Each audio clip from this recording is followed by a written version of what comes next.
बहुत सावधानी से कथा सुनिएगा और अपने चित्त में उतारिए।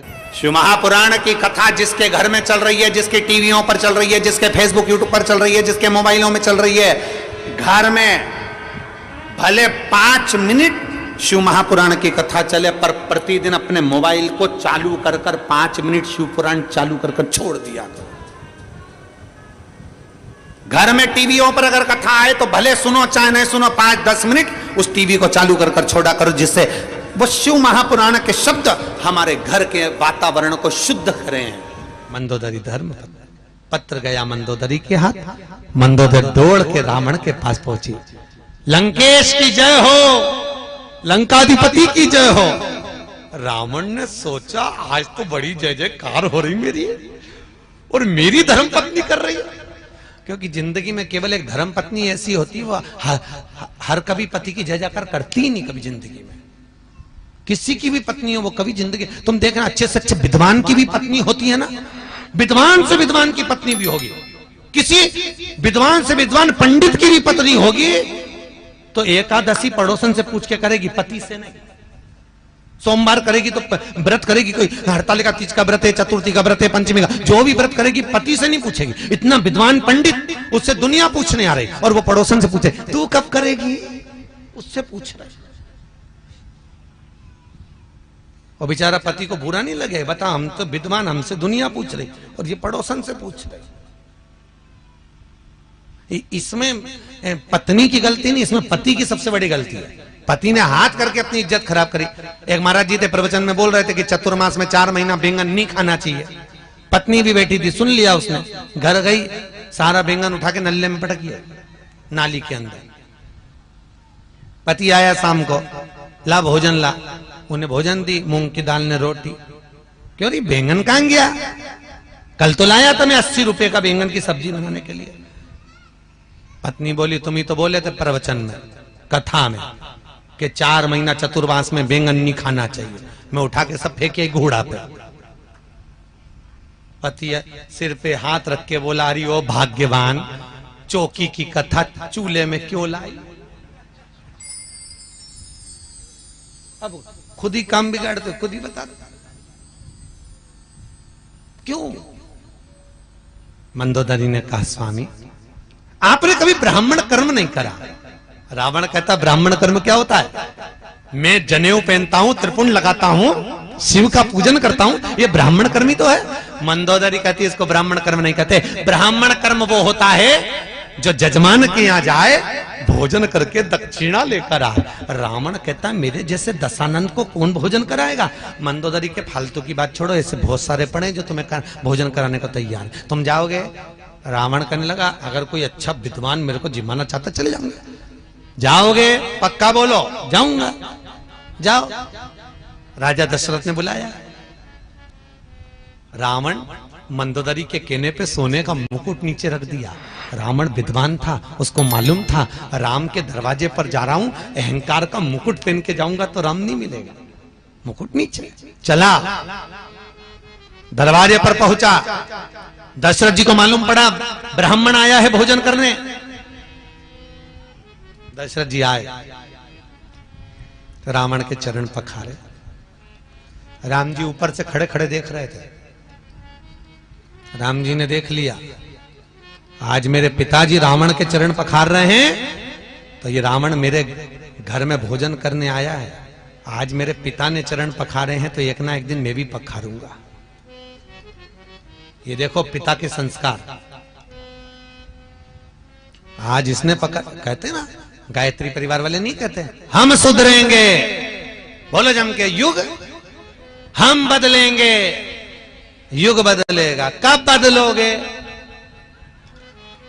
भाई, तारीख भी तो निश्चित करें।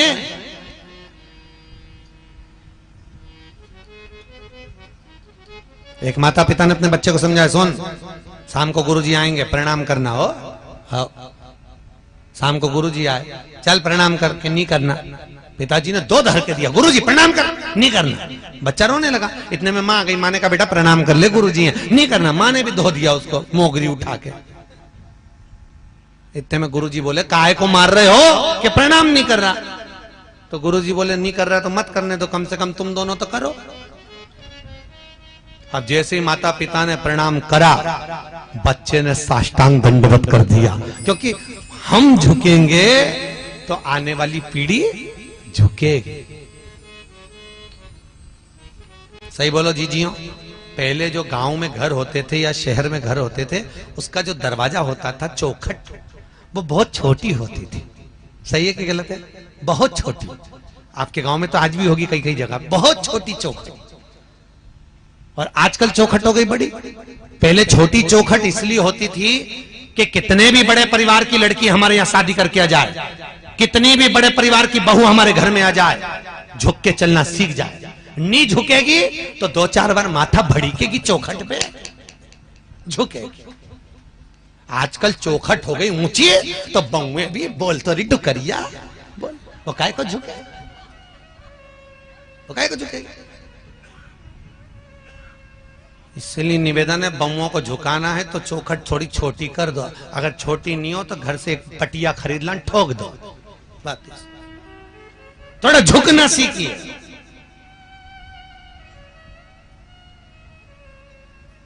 झुकना जीते की पहचान है और अकड़ना मुर्दे की शान है। जो झुक रहा है वो जिंदा है, जो अकड़ रहा है कोई धन में, कोई सत्ता में, कोई लो काम में, कोई वासना में, वो सब मर चुके हैं, मुर्दे हैं। जो अकड़ रहा, 4 ट्रैक्टर, 3 मोटरसाइकिल न 2 गाड़ी, उसकी अकड़ देख के समझ में आ जाए मरा हुआ है, मर गया। ये जिंदा ही, जिंदा होता तो इतना क्यों अकड़ता? अरे बोलो तो नरम। जो धन पाकर भी नम्र रहे तो वो एक ही बात कहता है, सब उसी ने दिया है, हमारा है क्या? क्या लेकर आए थे? ऊपर से आए थे जब। अरे बोलो तो कुछ लाए थे? फ्रिज लाए थे, कूलर, वॉशिंग मशीन, जमीन। तुम्हें तो मालूम भी नहीं था कि कहां पैदा हो गए, ये भी नहीं मालूम था कि पूरा शरीर अच्छे से मिल जाएगा, हाथ पैर पांव आंख नाक, एक आध आंख निपटा के भेजता तो क्या कर लेते? अरे बोलो तो वापिस के झगड़ा करने जाते हैं कि लड़ाई करने जाते हैं? पूरा डिपार्टमेंट अच्छा दिया उसने। तुम्हें यह भी नहीं मालूम था कि अच्छे घर में पैदा हो जाओगे, पान तलई में आ जाओगे, अच्छी जमीन जायदाद घर परिवार सब अच्छा मिल जाएगा, अच्छे कुल में पैदा हो जाओगे। ये भी नहीं मालूम था किसी भिखारी के घर में पैदा हो जाते और घंटा घर के पास में कटोरा लेके बैठे रहते तो? बोलो तो सही, उसकी कृपा कितनी है, सोचो। हर पल उसको धन्यवाद देना चाहिए, हर पल।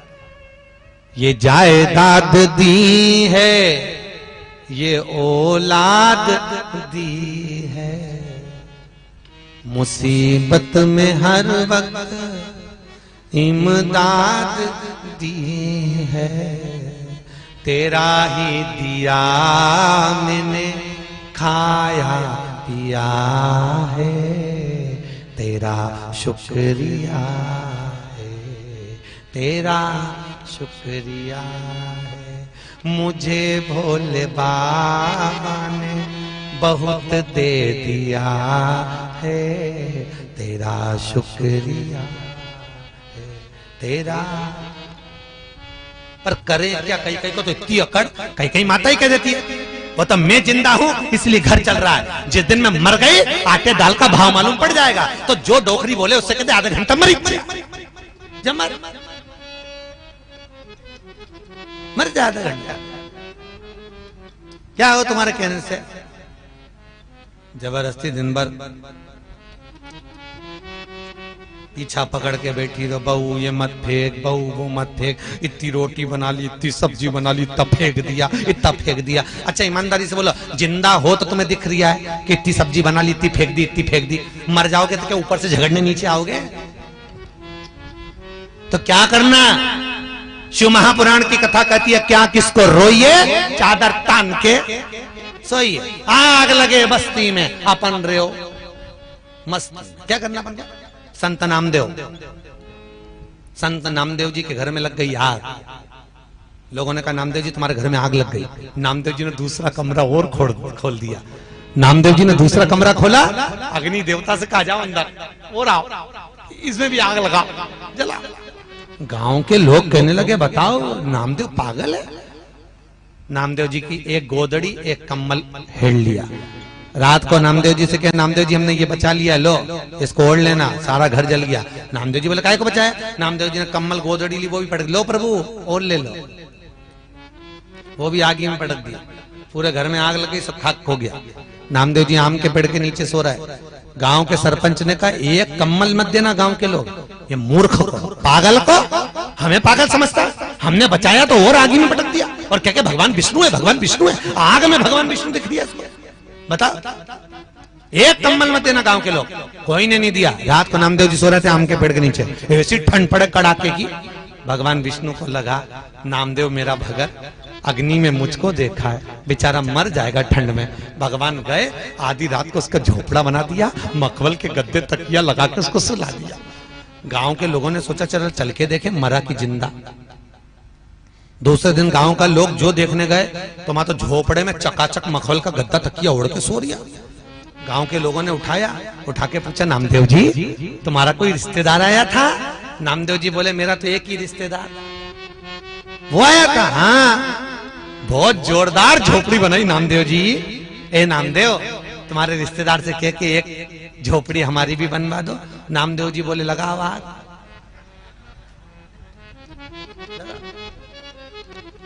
तुम अपना अपना घर में आग लगा, वो झोपड़ा बना। पैदा उसने किया। महाराज मंदोदरी ने भेज दिया। दशरथ जी चरण पखारे, राम जी ने देख लिया। राम जी ने देखा पिताजी चरण पखारा, मैं भी पखारूंगा। और आया था जब रामेश्वर धाम की स्थापना हुई, कोई विद्वान पंडित नहीं मिला। हनुमान से कहा कोई विद्वान पंडित लाओ। विभीषण से पूछा तुम्हारी नगरी में कोई विद्वान है? विभीषण ने कहा मेरे भाई से बड़ा विद्वान कोई नहीं। हनुमान जी मंदोदरी के कहने पर रावण को रामेश्वर धाम की स्थापना कराने लाए थे। रावण को, और रावण ने रामेश्वर धाम की स्थापना कराई। राम जी ने रावण के चरण पखारे तो रावण ने आशीर्वाद दिया विजय भव। जैसे ही बोले विजय भव तो हनुमान जी ने कोनी मार के बोला क्यों रे हार गया? रावण बोला हारा वारा नहीं उरे, तो तू नहीं तो बोला विजय भव राम जी को। तो के ये तो गुरु की गादी है, यहाँ कोई भी होता तो यही आशीर्वाद देता। युद्ध के मैदान में तो लड़ूंगा, भले ही के हाथ से मरूंगा, पर लड़ूंगा जरूर। अंदर प्रवेश भोजन करा रावण ने। दशरथ जी ने पूछा बोलो दक्षिणा क्या दी? रावण ने कहा दक्षिणा तुमसे काय करूं? जिसके कारण भोजन करने आया, जिसने भोजन बनाकर खिलाया, दक्षिणा वो देगी। सीता को बुला। सीता को बुलाया। जानकी जी सामने खड़ी, रावण सीता को देख रहा, सीता रावण को देख रहे। सीता जी ने पहचाना कि रावण को, ये वही लंका का राजा रावण है जिसने धनुष यज्ञ के समय पर उपद्रव मचाया था, आज मेरे यहाँ भोजन करने आया। सीता जी ने पूछा बोलो ब्राह्मण देवता दक्षिणा क्या दूं? रावण बोलता है सीता जो दक्षिणा मैं मांगूंगा दे दोगे? हाँ मांगो।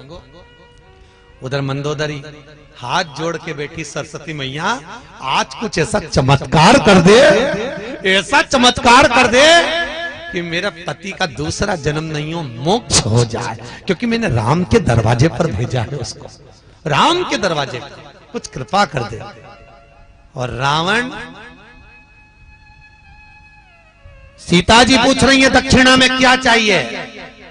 अब रावण के यहां कुछ कमी तो थी नहीं, कोई कमी नहीं थी।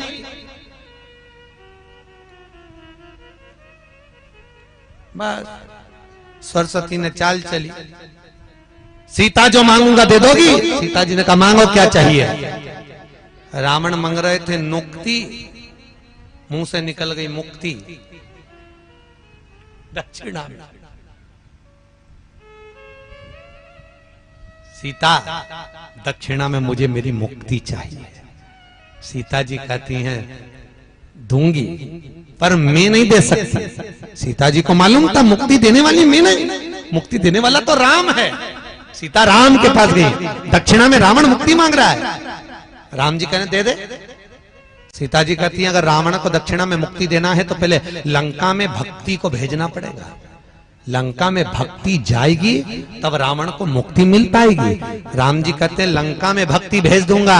सीता जी कहती हैं तुम्हारी इस धर्म पत्नी का एक नाम भक्ति है, जब तक सीता लंका नहीं जाएगी तब तक रावण को मुक्ति नहीं मिल पाएगी। राम जी कहते हैं सीता मेरे शंकर के भगत को मुक्त करने के लिए तुझे लंका भेज दूंगा। और सीता लंका में गई, ऐसी भक्ति हृदय में बैठी रावण के, ऐसी भक्ति बैठी कि रावण मुक्त हो गया। मुक्त मुक्त।